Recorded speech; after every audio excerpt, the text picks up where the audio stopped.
ça que ça se prononce, PubMed. D'accord? C'est de l'anglais. Oui. D'accord? Dommage, ça veut dire on va pas tout voir, mais malheureusement, parce que je suis un peu déçu. Regardez, vous êtes combien? Vous êtes juste 32, donc dommage, bon, on ne peut pas faire mieux. Ça veut dire on peut pas totalement, ça veut dire avec ces questions, avec ces diapos, j'ai pas la prétention de vous apprendre tout. Mais quand même, j'ai envie, j'espère pouvoir avoir pu susciter en vous l'amour de la recherche. Du moins la curiosité, j'espère. Pas chez tout le monde, bon, je peux pas avoir, au moins certains d'entre vous. Et pourquoi pas, certains d'entre vous seront dans un avenir proche, ou un peu moins proche, des références, soit à l'échelle nationale, à l'échelle continentale, pourquoi pas à l'échelle mondiale. Est-ce que vous m'entendez? Oui.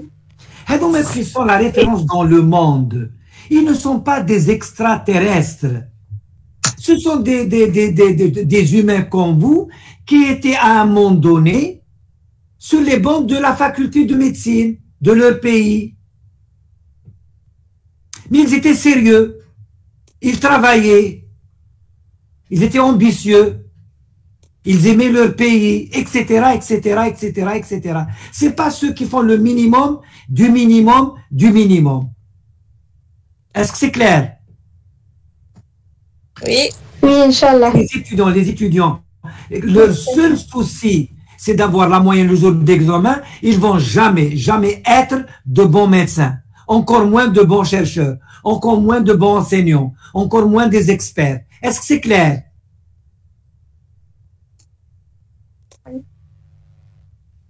Allez, oui. On avance. Oui. Certaines notions, je ne sais pas, par exemple, donc, moi je sais pas pourquoi.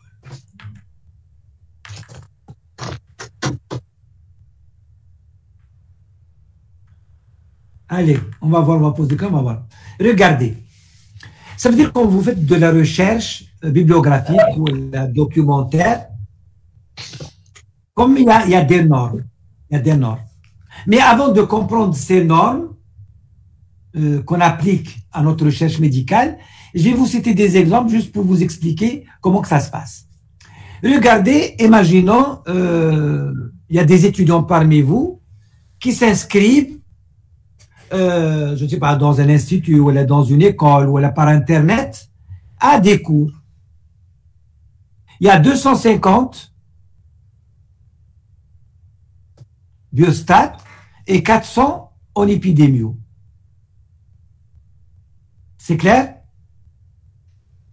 Oui. D'après vous, si on dit par exemple quel est le nombre d'étudiants qui sont inscrits en biostat ou en épidémio, ils sont combien?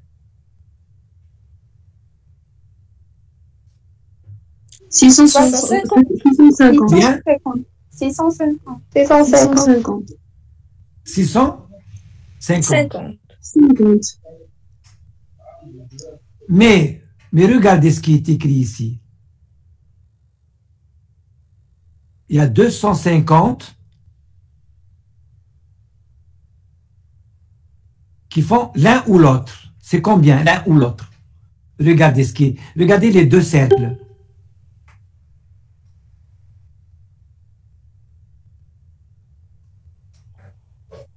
350 et 200. Comment? C'est combien en tout? 550. 600. Je ne sais pas. Est-ce que je peux écrire 600? Je vais écrire 600. Je ne sais pas si c'est juste. Oui. C'est juste ou pas? Celle qui a dit 600 nous explique pourquoi.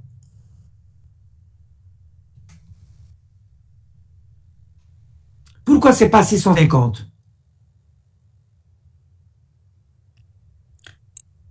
Parce que les 50 fait et l'épidémiologie et la biostat. Voilà, très bien, parce que déjà les 50, si on dit 650, ça veut dire qu'on va les compter deux fois. Est-ce que c'est clair? Oui.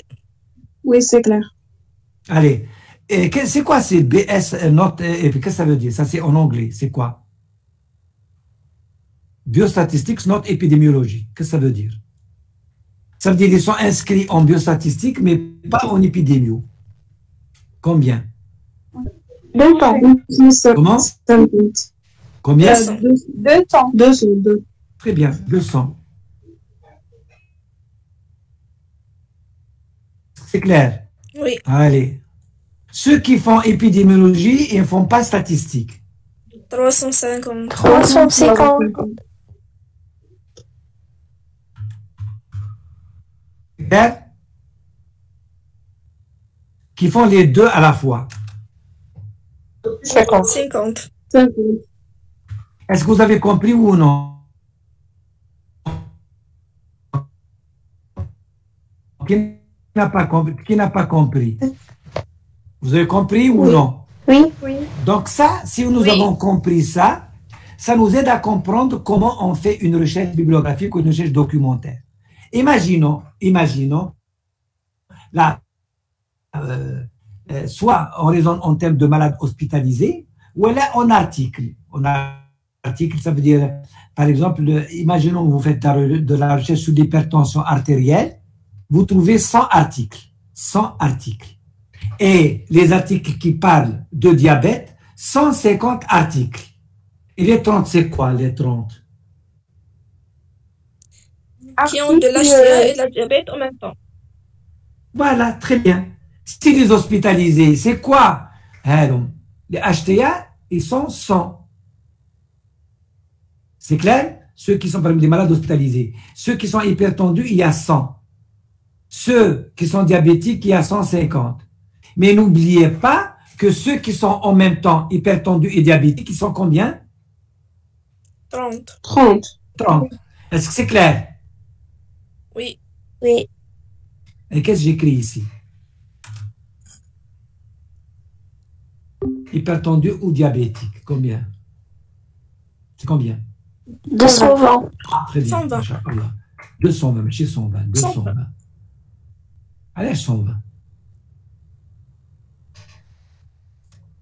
Pourquoi 120? 220. 220. 120 mètres 200. D'accord. Allez, 220. Après, hypertendu, non-diabète. 70. 70. Très bien. 70. Inch'Allah. Allez, diabète et non hypertendu. 120. 120. 120. Et les deux? 30. 30. 30. Vous avez compris? Oui. Oui. Vous avez compris dans l'intérêt de la recherche documentaire? Voilà. Et là aussi, Oui. je ne sais pas, et maintenant, normalement, si dans cette recherche, vous voulez trouver des articles qui sont hypertension, diabète, plus une troisième pathologie, c'est sûr, vous trouvez moins d'articles. Est-ce que c'est clair? Oui, c'est ça. Allez, on avance. Voilà, donc j'explique comment on a trouvé les chiffres. Allez, une demi-minute et on répond.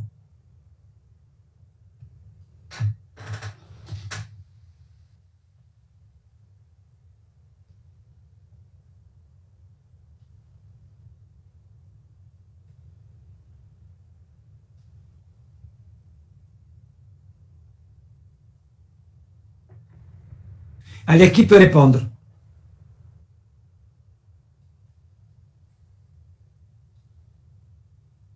Est-ce que vous avez essayé de voir à peu près ces termes ou pas depuis hier? Je vous pose la question. Non? Je vous pose une question simple. Vous dites oui ou non, c'est simple. Allez, qui peut répondre?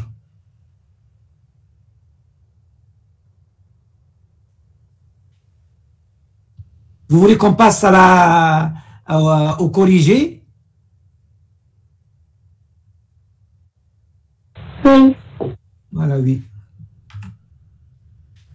Allez, lisez au moins. Lisez-moi, dites-moi qu'est-ce que ça veut dire. Allez. Qui peut lire? Medline, Oui. c'est la banque de données bibliographiques de la National Library of Medicine. Très bien. Allez.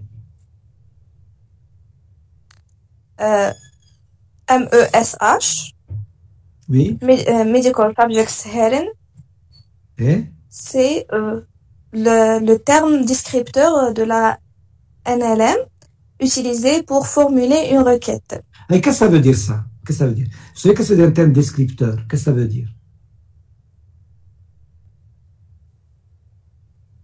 C'est-à-dire, par exemple, à la limite, c'est comme un dictionnaire. Un dictionnaire de médecine, c'est un ensemble de termes. Vous êtes d'accord? Des mots. Est-ce que c'est clair? C'est clair, oui ou non? Oui. Des termes Oui. descripteurs qui décrivent une maladie donnée. Maintenant, une maladie où il y a quelque chose qui a un rapport avec la médecine, surtout quand il s'agit d'un dictionnaire spécial médecine. Comment on appelle un dictionnaire spécial d'un domaine donné? Comment on appelle ça? Ça commence par G. Ben, G qu'un L. Non? Ça vous dit rien? Glossaire. Glossaire. Glossaire de cardiologie. Glossaire de médecine, etc., etc., etc. Donc, les termes descripteurs, c'est comme nous rappelle un peu un dictionnaire où il y a une liste de termes par un ordre donné, un ordre alphabétique. C'est clair? Est-ce que si vous cherchez le mot diabète, D-I-A-B-I-T-E, est-ce que vous allez le trouver ou pas? Oui. Qu'est-ce que diabète, maktoub D-I-A-B-I-T-E. Est-ce que vous allez le trouver? Non, c'est avec I. C'est avec I, donc Non, vous n'allez pas le trouver. Est-ce que c'est clair? Oui. Et si vous cherchez le mot diabète avec 2 B, vous allez le trouver. Non.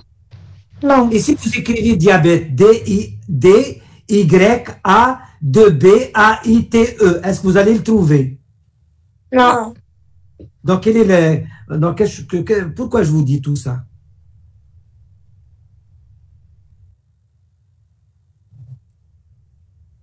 Pour bien écrire. Très bien. Il faut bien écrire le thème que vous cherchez. C'est clair? On n'écrit pas n'importe quel thème. C'est pourquoi, justement, les messages, c'est une liste, c'est un thème descripteur, mais tout qui m'élise. Ça veut dire, même si vous ne connaissez pas comment écrire diabète, vous êtes obligé de voir le terme et vous l'écrivez comme c'est écrit. Est-ce que c'est clair? Oui. C'est ce qu'on appelle un terme descripteur. Utilisé pour formuler une requête. Parce que si vous n'écrivez pas ce terme descripteur, vous n'allez rien trouver. Est-ce que c'est clair? Oui. Allez. Oui. 3, c'est quoi 3? NOT, c'est l'opérateur booléen excluant du champ de la requête. Voilà, je m'actoube excluant du champ de la requête. Qu'est-ce que ça veut dire? Allez, on revient à note pour que vous compreniez. Ouais, note. Il m'actoube à note. Je m'allais à note. Quand on a corrigé. Quand on a écrit une note, yek, on a dit 200, yek. Vous êtes d'accord? Oui. Oui. Qu'est-ce qu'on a fait pour avoir 200? Oui. On a... Oui. On a soustrait, on a exclu 50. Vous êtes d'accord? Oui. Ou hada, note. On a exclu. Et or, qu'est-ce qu'on a fait? On a additionné les deux. On a élargi. On a élargi. Est-ce que c'est clair? Oui. Ou hadi, and. On a vraiment Réduit. rétréci. Est-ce que c'est clair? Voilà ce que ça veut dire. Voilà, ça. Donc, c'est un opérateur booléen excluant du champ de la requête. Allez, 4. PubMed, c'est l'interface d'interrogation de Medline. C'est ça, c'est ce que vous avez vu avant. Ou Thésaurus, c'est quoi Thésaurus? C'est la liste alphab de mots standards alphabétique de mots standards utilisés pour le classement de la documentation. Est-ce qu'on a déjà les mots standardisés utilisés? Comment c'est ça? C'est ce qu'on appelle les... Nous l'avons déjà vu. Termes descripteurs. Très bien, c'est ça. Ce qu'on appelle le thésaurus. Est-ce que c'est clair? Oui. J'avance? Oui. Oui. Oui, allez. On est à mi-chemin. Est-ce que ça va? Ou là vous êtes fatigué? Ou là qu'est-ce qu'on dit? Ça va. Ça va. Ça va? Ça vaut la peine, d'accord? Oui. Oui. Donc, pratiquement, vous allez voir, nous avons 60 questions. Pratiquement, c'est vrai, il y a une vingtaine qui vont pas tomber à l'examen, parce que dommage, on ne pose pas ce genre d'examen. Mais comme ça vous sert à plus tard. Mais quand même, il y a au moins la moitié qui risque de tomber le jour de l'examen si on vous pose des questions sur le cours. Est-ce que c'est clair? Oui. C'est clair ou non? Oui. Mais juste là, dommage, vous n'êtes que 29. Qu'est-ce que... Vous avez des commentaires, vous n'êtes que 29. Dommage. Non? Vous dites tant mieux ou vous dites dommage ou là vous dites... Qu'est-ce que vous dites? La connexion, docteur. Ah d'accord, j'espère. Bon, c'est pas grave. Allez, une demi-minute et on répond.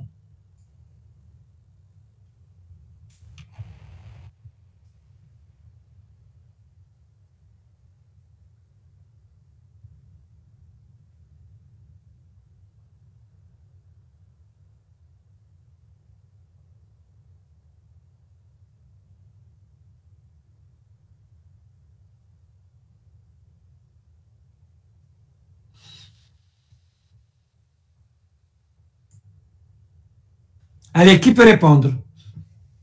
Les devoirs de la vie d'AD, études sur les facteurs de risque en santé au travail. Très bien, machallah. Santé au travail. Allez. Étudiants d'une faculté de pharmacie, études sur l'automédication en milieu universitaire. Voilà, milieu universitaire. D'accord? Très bien. Allez. Formateur d'un centre de cynophilie. Vous savez que ça veut dire cynophilie. Vous savez que ça veut dire cynophilie. L'élevage des chiens. Voilà. L'élevage et l'éducation, etc. Tout ce qui concerne les chiens. D'accord? Donc, c'est toi, c'est quoi? Études sur les zoonoses transmises par le chien. Voilà. Malade hospitalisé en réanimation. Études sur les infections associées aux soins. Aux soins. Aux soins. D'accord? Est-ce qu'il y a une différence entre l'infection associée aux soins et les infections nosocomiales? C'est la même chose? Oui. C'est pas oui. L'infection nosocomiale, non, presque la même chose. Les infections associées aux soins, ce sont les infections qui ont une association, une liaison avec les soins, quel que soit le lieu des soins. Ça peut être à domicile, ça peut être au milieu du travail, ça peut être une injection qu'on fait chez le pharmacien, etc., etc. Par contre, les infections nosocomiales, elles sont exclusivement hospitalières. Est-ce que c'est clair? Sur une durée de 48 heures après. Comment? Sur une durée de 48 heures après l'admission du patient. D'accord, mais je vous dis juste la différence entre infection associée aux soins, infection nosocomiale, infection associée aux soins, quel que soit le lieu où on prodigue les soins. Les infections nosocomiales sont liées aux soins prescrits ou les faits ou les réalisés dans un milieu hospitalier. Est-ce que c'est clair? Oui, c'est clair. Et d'ailleurs, maintenant, on parle beaucoup plus d'infections associées aux soins que les infections nosocomiales parce que avant, les soins, ils se font surtout, voire exclusivement à l'hôpital, mais maintenant, il y a des soins à domicile, il y a des soins ailleurs qu'à l'hôpital. Est-ce que c'est clair? Oui, c'est clair. Allez, la dernière.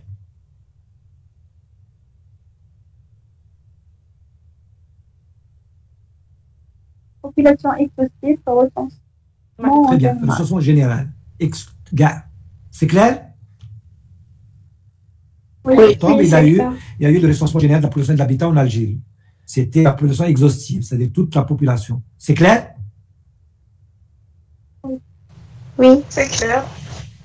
Donc, une étude par échantillon, ce n'est pas un recensement général. Le recensement général, c'est toute la population, et l'échantillon, ce n'est qu'une partie de la population. C'est clair? Oui, Oui, c'est clair. Oui. Allez, on avance. Allez. Une demi-minute et on répond.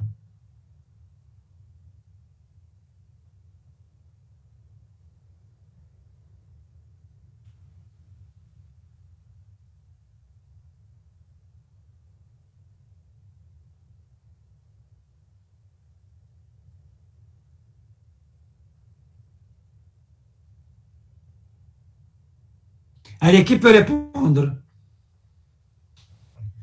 L'étendue, c'est la différence entre les valeurs extrêmes d'une distribution.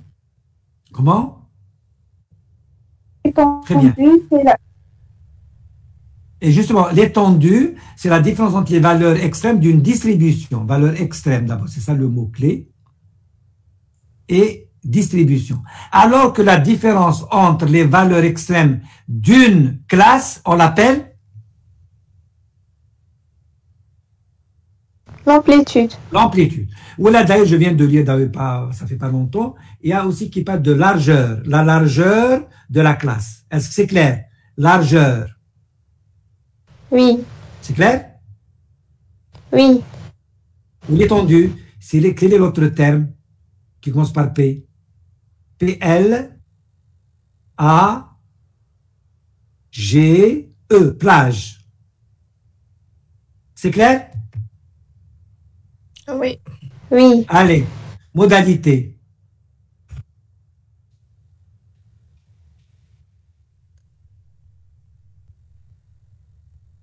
C'est simple, subhanallah, c'est simple.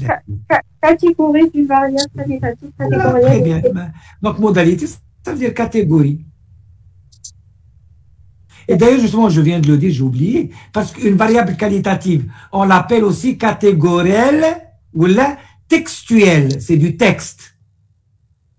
Une variable qualitative, on l'appelle aussi catégorielle, on l'appelle aussi textuelle.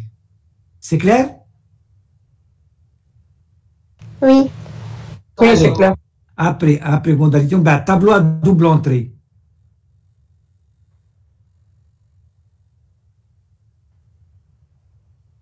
Je vous ai déjà montré hier un tableau à double entrée, si vous vous rappelez.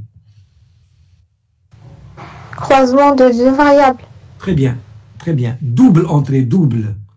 Pardon, double. Double entrée, double entrée, double. Ça, c'est le double, donc c'est 2. C'est clair?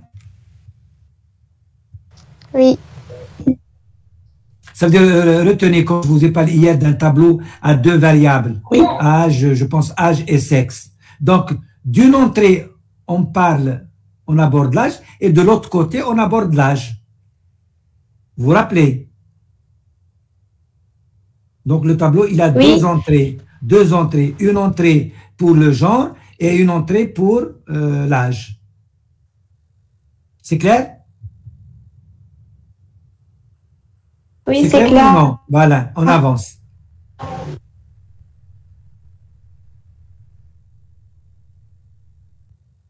Allez, s'il vous plaît, terminez la 4, c'est quoi?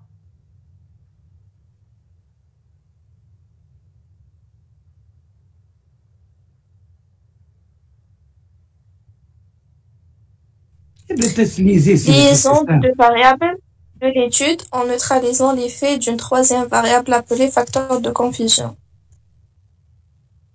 C'est vrai ou pas? Oui ou non?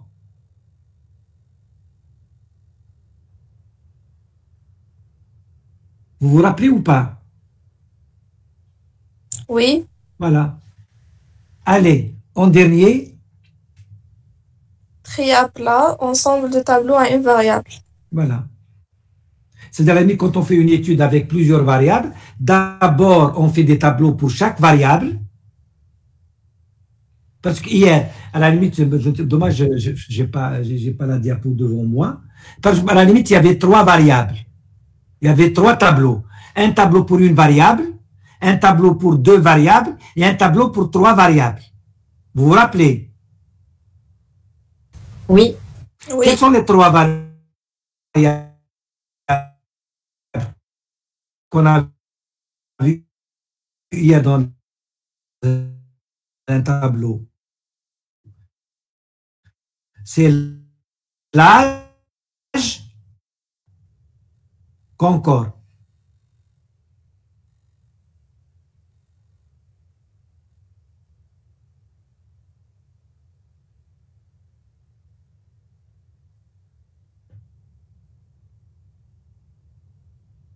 Ça ne peut pas remonter hier, subhanallah, même pas 24 heures.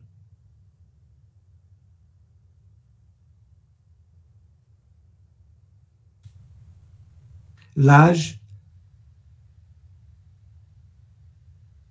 le genre ou le sexe, c'est quand encore la troisième, c'est la maladie. Vous ne vous rappelez pas, malade, non malade. Et là, ça veut dire, avant de faire un tableau à 3 tridimensions, 3 variables, on pouvait faire un tirage à place. Ça veut dire construire 3 tableaux. Un tableau pour l'âge, un tableau pour le sexe et un tableau pour la maladie. Est-ce que c'est clair? Oui. Allez, on avance. C'est quoi AMVC? C'est quoi ça? Je l'ai écrit en rose. Normalement, ça doit aller à votre attention. Je l'ai déjà vu.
Machal, où est-ce que tu es?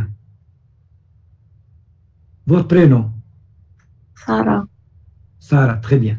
Donc là, s'il n'y avait pas ça, elle serait fermée. Parce que vous n'avez le droit que cocher soit l'Algérie, soit le Maroc, soit la Tunisie, soit on s'en fout de quel pays autre. Mais si on vous dit préciser, ça devient semi-ouvert. Est-ce que c'est clair? Oui. Oui. Êtes-vous malade? On va voir maintenant la correction. Semi-ouvert. Et semi-ouverte, mais comme si c'est deux questions. La première, Oui. elle est fermée. Ce n'est pas une même question. Ce n'est pas la même question. Ici, c'est la même question. Donc, elle est semi-ouverte. La première, ici, elle est fermée. Et là, c'est ouverte. C'est en résumé, fermé, vous cochez. C'est fermé. Vous n'avez rien à dire. Vous cochez, point. C'est fermé. Mais si on vous donne la possibilité d'écrire, de choisir, ça devient ouvert. Est-ce que c'est clair? Ici. Oui, c'est clair. Mais attention, là, c'est-à-dire, quand on dit ouvert, ce n'est pas au sens très large du terme. C'est quel est votre module préféré en 6e année de médecine? Est-ce que vous pouvez dire géographie? Non. Non, vous avez vu. C'est-à-dire, c'est ouvert, mais vous n'écrivez pas n'importe quoi. L'essentiel, c'est qu'il faut écrire un module de la 6e année de médecine. C'est limité. Mais c'est pas, comme géographie ne fait pas partie du module de médecine, donc c'est une réponse dont on ne va pas tenir compte, c'est faux. Parce que c'est pas vrai. Il n'y a pas un module de géographie en 6e année de médecine. Est-ce que c'est clair? Oui. Docteur, c'est la même. Oui. Pour la deuxième question, on considère deux questions. Non, ça, c'est deux questions, vous avez bien. Ça. Alors, j'aurais dû faire ça. Je ne sais pas, j'aurais dû faire je sais pas, un tiré pour la première, mais j'aurais dû mettre deux tirés, par exemple. Est-ce que c'est clair? Oui. Deux questions.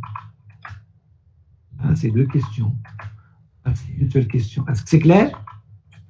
Oui. Alors, Oui. quel est votre motif de consultation? C'est le même raisonnement. On ne va pas vous dire n'importe quoi. Quel est votre motif de consultation de dermato? On ne va pas vous dire un motif qui n'a rien à voir avec la dermato. Est-ce que c'est clair? C'est clair ou? Oui. Voilà. Oui. Et le dernier, il est fermé ou ouvert?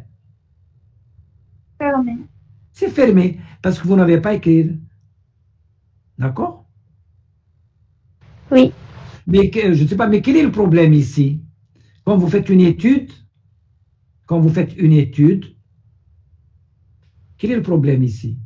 Ça ne donne pas le poids précis. À la limite, on ne peut pas, je ne sais pas, il y a quoi dire, parce que là aussi, on ne peut pas faire une étude où on est 50, 51, 52, 53, 54, 55. On est obligé de regrouper. Mais quel est le problème ici? C'est des intervalles. D'accord, bon, dites, c'est des intervalles, dites quel est le problème ici? Si, par exemple, la patiente, c'est de 70 kilos, est-ce qu'on coche le deuxième ou le troisième? Comment le deuxième ou le troisième? Ah, très bien. Très bien, moi, je n'ai pas vu ça. Là, ça, c'est déjà bien. Ça, c'est déjà bien. Donc, il y a un problème ici. Parce que normalement, on aurait dû dire 50 à 69, par exemple, ici. On n'écrit pas 70. Il y a une confusion. Vous êtes d'accord? Ça, c'est le premier. Chevauchement, très bien. Ça, c'est le premier problème. Masha'Allah. Sincèrement, je n'ai pas vu ça. Je n'ai pas fait attention. Mais merci, celle qui a fait la remarque. Le deuxième problème, celui qui a plus de 90 kg, on peut bien peser 92, 93, 95. Où on écrit ici? Est-ce que c'est clair? Oui. La troisième remarque, regardez, ici, l'intervalle, il est de combien? Entre 50 et 69 ou 70. C'est pratiquement combien de kilos? 10 kilos. 9 kilos. Mais je suis 9 kilos. 19. 19.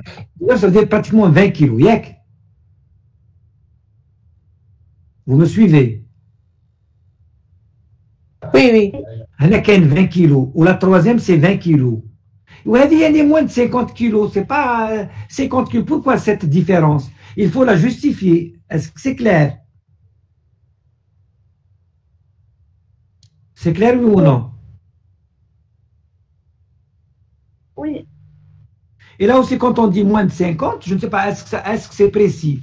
Moins de 50, ça veut dire 49, 48 jusqu'à 4 kilos. Est-ce que c'est clair?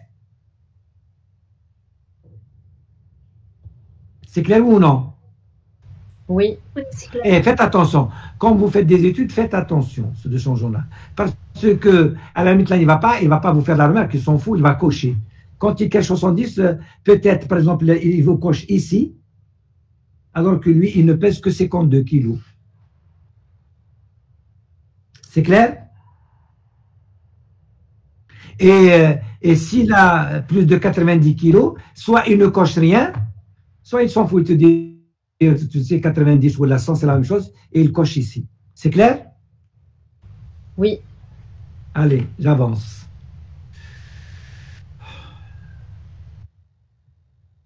Ça, c'est les questions sur Imred. Allez. Une demi-minute et on répond.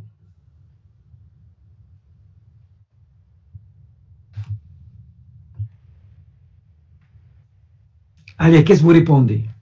Force et faiblesse de l'étude.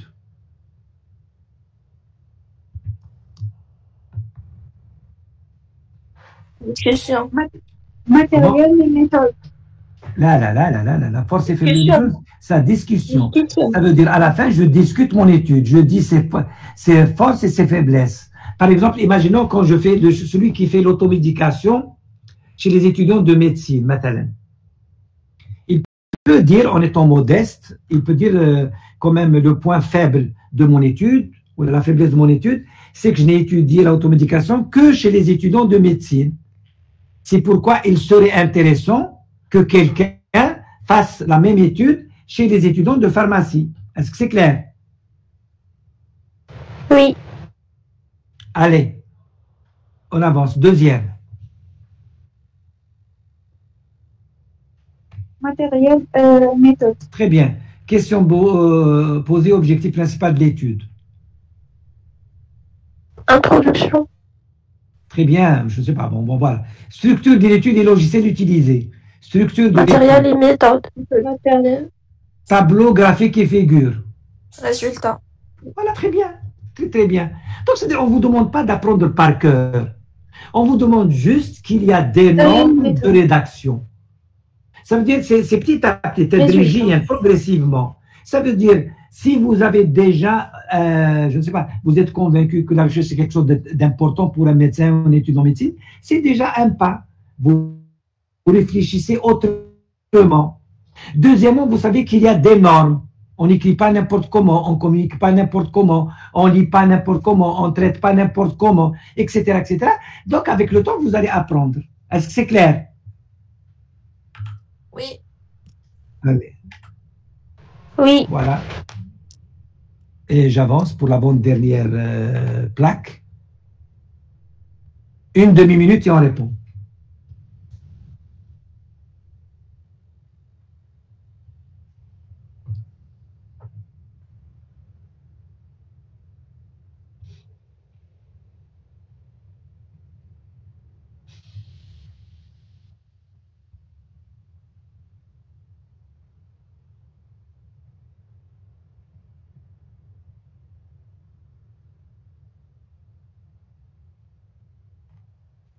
Combien vous êtes? 26. Bon. Allez, qui peut répondre? Analyse et construction de tableaux de détermination de mesures. Kamli. Codage, c'est transformation des modalités d'une variable en données numériques. Très bien. 3. Contrôle, c'est vérification des fiches d'enquête à la recherche d'erreurs ou d'omissions. 4. Recueil, c'est collecte de données. 5. Contrôle. 5. La saisie, c'est la construction de tableaux de détermination de mesures particulières. Je sais pas. Je sais pas. La saisie, c'est quoi la saisie? Qu'est-ce que vous avez répondu? La saisie, oui, c'est le report de données à partir des fiches d'enquête. Oui. Donc, je pensais ça, vous avez répondu. Donc, on reprend. Analyse, c'est Report quoi? de données à partir des Analyse, pardon, analyse. Analyse. Analyse, c'est la construction. Analyse, c'est la construction de tableaux et détermination de mesures particulières. Je pense. Codage.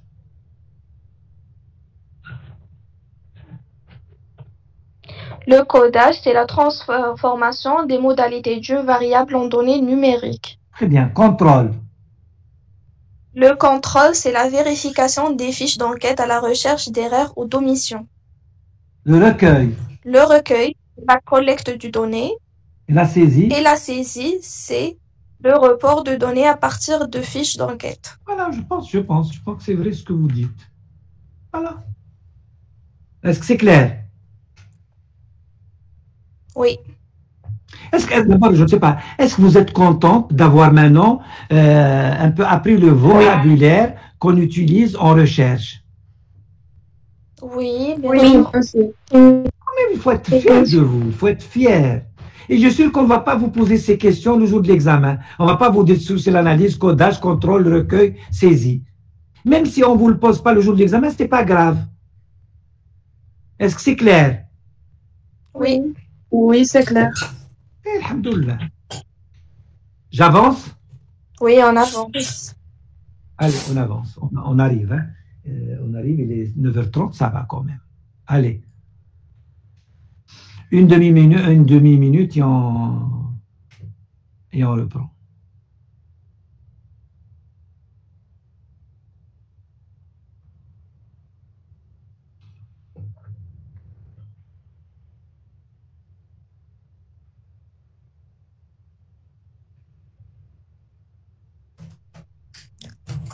Désolée, mais c'est pas la même planche. Je ne sais pas. Je ne sais pas. Pourquoi? Lisez les questions. Lisez la planche que vous avez. Vous avez une planche devant vous? Oui, on Qu'est-ce doit qui est écrit? répondre par vrai ou faux. C'est celle-là. Et en face, vous ne voyez pas vrai ou faux. Question 60, exercice 60. De 96 jusqu'à 300. Ce n'est pas ce que vous voyez. Pour moi, si. Si. Et donc, il n'y a pas de problème. Allez, qui peut répondre? Qui peut répondre?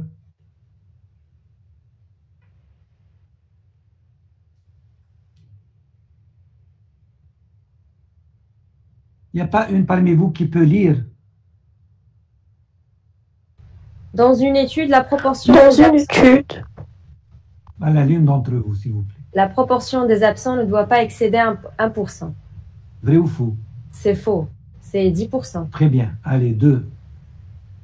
L'élaboration du protocole n'est obligatoire que pour une étude thérapeutique. C'est faux. Et donc, quand C'est est-ce pour qu'il est que- obligatoire? C'est pour tout type d'études. Voilà, très bien. Zid. Les études étiologiques à témoins sont des études observationnelles. C'est vrai. D'accord. Allez. Le Et les études exposées, non exposées? kiff. C'est des études observationnelles. Et les études transversales? C'est la même chose. Allez. 3. Le plan d'analyse. Le plan d'analyse doit être toujours préparé avant l'élaboration du questionnaire. Vous savez pas. Oui, c'est vrai. C'est Alors, vrai. qu'est-ce que ça veut dire? Allez, pourquoi? Pourquoi il doit être toujours préparé avant l'émotion du questionnaire? Qu'est-ce que ça veut dire? D'abord, je ne sais pas. À l'époque, comme toute étude, il y a des variables. L'étiologie, il y a des variables. Je ne sais pas, quelle la variable exposition, la variable événement. Dans une étude descriptive, il y a beaucoup de variables. Ça veut dire, si j'étudie une étude descriptive sur l'âge des étudiants, la variable d'étude, c'est l'âge. Si j'ai envie d'étudier la prévalence de l'automédication chez les étudiants, l'automédication, c'est une variable de l'étude. Est-ce que c'est clair? C'est clair ou non? Vous me suivez? Oui, c'est clair. Ça veut dire, si je fais, par exemple, j'étudie la prévalence de l'automédication, comment j'étudie? Qu'est-ce que je sais pas, qu'est-ce que j'utilise? Bon, je vous facilite la question. J'utilise un questionnaire. Qu'est-ce qu'il y a dans ce questionnaire? Qu'est-ce que j'écris? Imaginons que je fais une étude descriptive, je ne sais pas, sur la pratique de sport. Qu'est-ce que j'écris dans le questionnaire?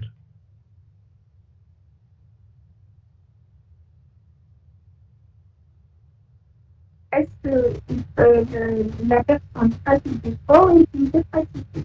لا est-ce que moi qu'il y a un questionnaire, qu'est-ce que vous écrivez sur le questionnaire? C'est un questionnaire que vous allez donner à l'étudiant que vous allez étudier, ou je ne sais pas. Qu'est-ce que vous écrivez sur le questionnaire? L'âge, le sexe. Qu'est-ce que c'est comme question? Est-ce que vous pratiquez le sport? Très bien. Est-ce que vous pratiquez le sport? C'est une question que vous lui posez. C'est clair? Oui. C'est clair ou non? Imaginons, vous allez voir, est-ce qu'il y a une association entre la pratique du sport et l'année de l'étude? Qu'est-ce que vous allez lui poser comme question aussi?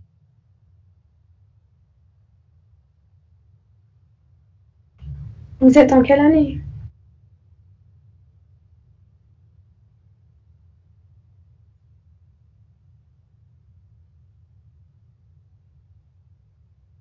Très bien, masha'Allah, masha'Allah, masha'Allah, masha'Allah. En quelle année vous êtes? Est-ce que c'est clair? C'est clair ou non?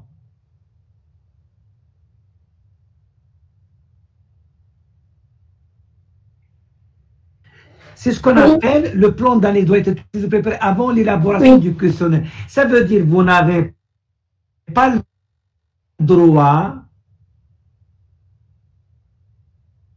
comme le font certains malheureusement, vous n'avez pas le droit de poser des questions qui n'ont rien à voir avec votre étude.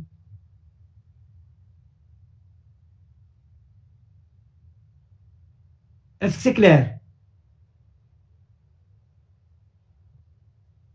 Par exemple, Oui. est-ce que vous allez lui dire quelle est la couleur de votre chemise? Non. Non. C'est clair? Est-ce que vous allez lui dire quelle est la couleur de chemise que vous aimez? Non, ça n'a rien à voir. Non. Mais si vous étiez un commerçant et vous vendez des chemises et vous allez faire une étude auprès de vos clients, est-ce que vous posez ce genre de questions ou non?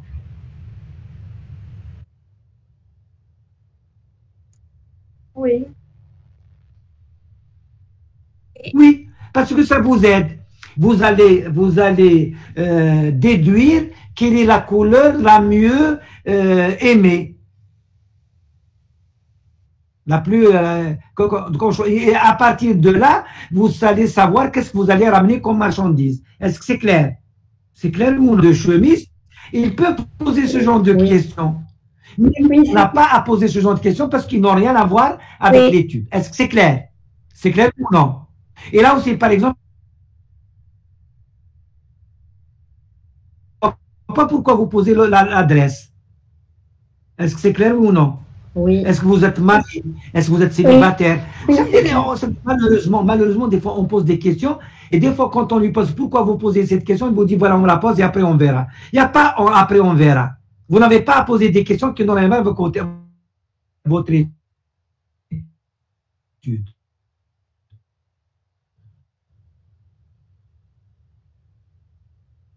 Est-ce que c'est clair?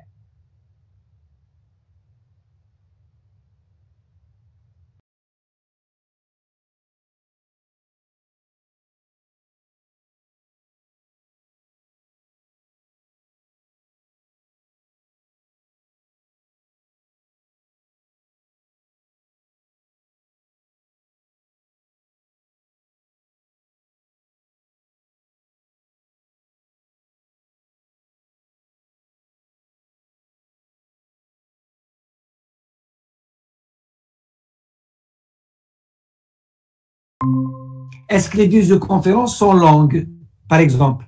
longue, et vous dites que ça veut dire longue. Longue, courte. Est-ce que celui qui est télévision, est-ce qu'il est rapide? Est-ce qu'il est lent? Est-ce que c'est explicite? Etc. etc. C'est des questions fermées, oui ou non? C'est plus facile à analyser. Est-ce que c'est clair? Oui. Mais en résumé, dans les études médicales ou les scientifiques, on préfère les questions fermées. Par contre, dans les études de sociologie, de psychologie, on préfère les questions ouvertes. C'est clair? Oui. Oui. Un principe général. Est-ce que vous avez des questions?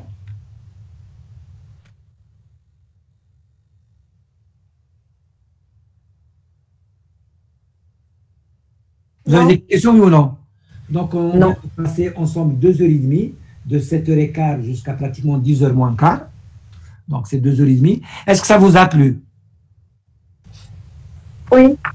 Oui. Oui, c'est très bien. Bien que vous n'êtes que 26, mais quand même, même si la moitié des questions, on ne va pas vous les poser le jour de l'examen. On a passé 1 heure, ça veut dire, imaginons on vient de passer 3h30, dans 1 heure, si j'exagère, n'avait rien à voir avec l'homme. Est-ce que ça vaut pas le coup?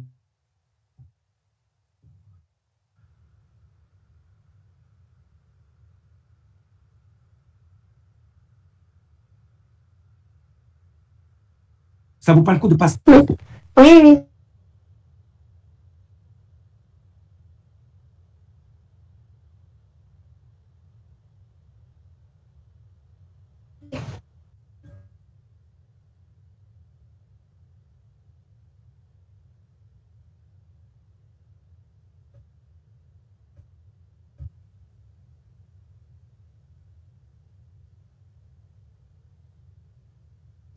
Il aura lieu comme prévu initialement. Vous êtes au courant ou non? Oui. Oui. Et donc qu'est-ce qu'il nous laisse? Il nous laisse demain lundi, mardi et mercredi. Est-ce que c'est clair? Oui.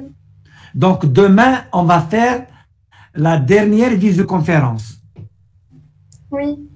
La révision générale, vous voulez qu'on la fasse en visioconférence mardi soir, ou là, vous voulez qu'on la fasse mercredi matin à la Périne en présentiel, comme vous voulez. En visioconférence. Est-ce que c'est bon? Donc, je vais laisser la question à la déléguée. Donc, dites-le moi. Soit on la fait demain à 7 h du soir. J'espère 7 h ou 5 h. Je ne sais pas, j'espère pouvoir être un peu libre. 5 h ou 7 h du soir demain lundi. Et mardi, là aussi, non, demain c'est sûr que c'est à 7 h, parce que je ne serai pas, je serai âgé. Donc, demain à 7 h, on va faire la visioconférence numéro 6, la dernière. Et le mardi, si vous voulez, on va faire visioconférence le soir. Si vous voulez que ça soit en présentiel, on ne peut la faire que mercredi matin de 10 h à midi. Si vous voulez venir à la Périne, sinon on va la faire par visioconférence. En tout cas, je pose la question à la déléguée. Elle me répondra demain. Est-ce que c'est clair? Oui. Oui, c'est bon. Oui. Donc, vous n'avez pas regretté? Non. Aujourd'hui. Non. D'accord. Donc, comme d'habitude, meilleurs vœux de réussite et toujours de bonne année. Il ne faut pas l'oublier, mes chers, de 2023. D'accord? Merci beaucoup, docteur.